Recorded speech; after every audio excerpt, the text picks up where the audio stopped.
Hi, Jerry. It's good to see you.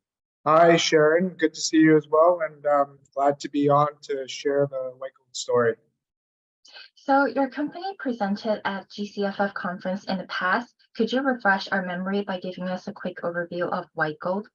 Yeah, of course. So White Gold is a gold exploration company. Our properties are exclusively in the White Gold District, which, for some of the audience which may not know, was the epicenter of the Klondike gold rush over 100 years ago that saw over 20 million ounces of placer gold production. So we're the single largest mineral claim holder in the district, and we've got a package that's been assembled by well-known prospector Sean Ryan, who's been credited with several multi-million ounce discoveries.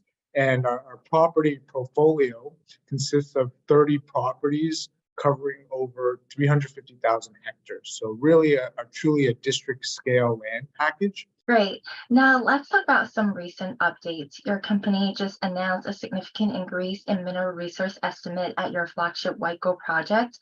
Can you share with me some highlights of it, because the market has reacted quite positively?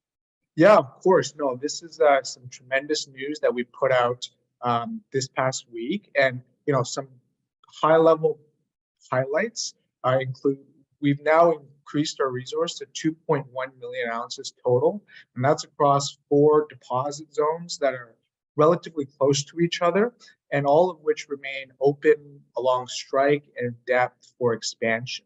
I think this is a really high-quality deposit in the sense that 95% of the resources are near surface open pit material at around 2 grams per ton. So, typically open pit deposits run at a lower grade, and I think the grade and size of our open pit sort of resources is really a testament to, the value and attractiveness of the asset that we have.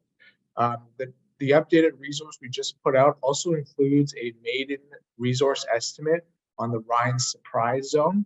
So this zone we've been drilling off since 2018, and in the past year we did some infill drilling and some sort of strike test extension drilling to really hone in and get the sort of drill spacing that you need to put a resource on it.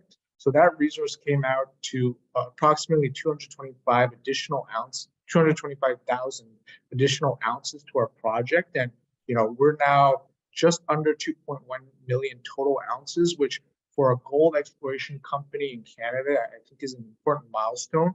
There just simply aren't that many deposits of this size and grade in such a great jurisdiction owned by a junior company that's sort of right before that development stage. Sounds great. These are definitely some milestones that I'm sure the investors are excited to hear them. So early this month, your company also updated on 2 large copper-molybdenum porphyry targets on its Pedlar and Hayes properties. Could you elaborate a little bit on this? Yeah, sure. So our Pedlar and Hayes properties are on the southeastern end of our district scale land package, and they're located in what's colloquially known as the Dawson Range. And what's so special about the Dawson Range is that it's home and host to several important porphyry deposits and projects with extremely high multi-element mineral potential. So just to name a few, the Casino Gold copper porphyry is just to the west of the Pedlar and Hayes properties, and that's a massive 20 million ounce, 10 billion pounds copper gold porphyry project. And there's also the Minto mine to the east, and also the Carmax copper gold project in the range. So these properties are still quite early stage, right? We sort of announced some prospecting and mapping work that was done in 2022 to better define the targets.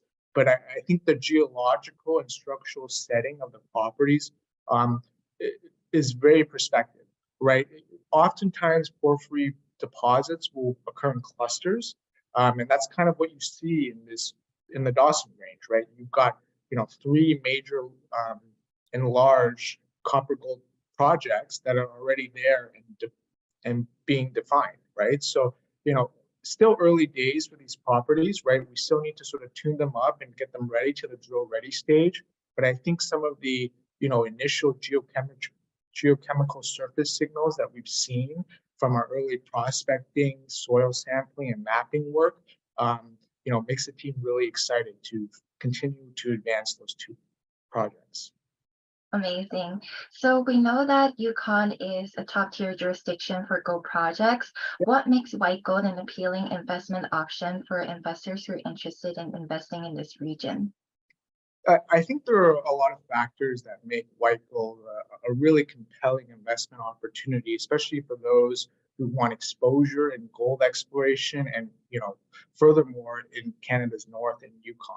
So, I mentioned before, we've got a really strong mix of advanced stage deposits, which have a defined value that you can pin towards, right? 2.1 million ounces open pit in Canada, in a tier 1 jurisdiction. There just aren't that many projects around that are of similar grade, size, and tenor, right? But I think what also sort of complements that is we've got a project pipeline of 25 plus other properties that are sort of being eventually advanced to that advanced stage, right? And I think it really captures the best of both worlds, right? You've got a real asset there with measured ounces that you can pinpoint a value towards. And then you've also have the sort of blue sky greenfield exploration projects that gold investors can really get excited about.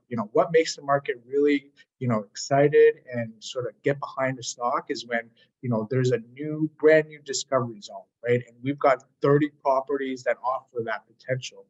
I think some other factors include our strategic partnership with Kinross and Agnico.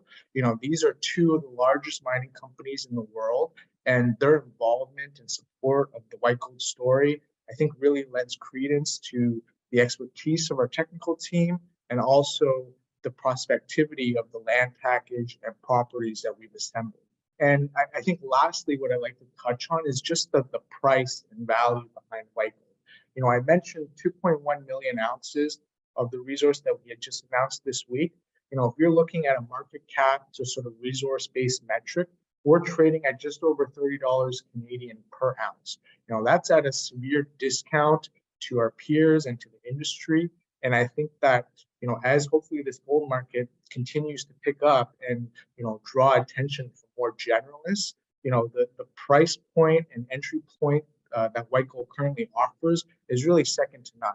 You can get district scale exposure with a 2 million ounce open pit deposit with sort of the backside of, extreme upside in terms of prospectivity from our early stage projects. I think that that's really an attractive and compelling investment opportunity for shareholders, who are either gold bugs and they're veterans in the industry, or new sort of shareholders, maybe more generalists that are looking to really get exposed to the gold industry. I think white gold really is a great opportunity there.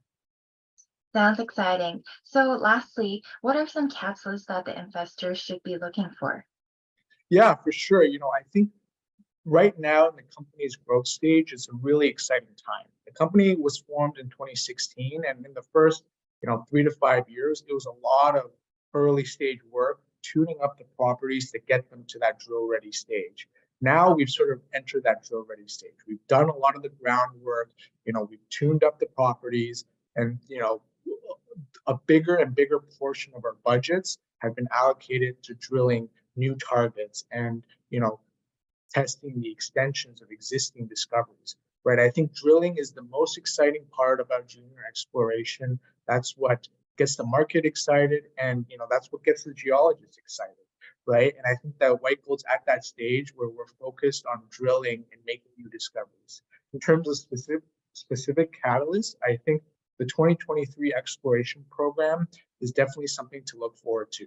Typically, we announce it a couple weeks before the drills start turning, and that provides investors a great overview of our plans for the upcoming year, the specific properties and targets that we're going to be focusing on, and really provides a roadmap for the next 12 months, right? And because of the announcement of the program and the commencement of the drilling and the news flow on the back of that, I think investors will see a steady stream of news flow in the near future that will keep sort of awareness and attention towards the company.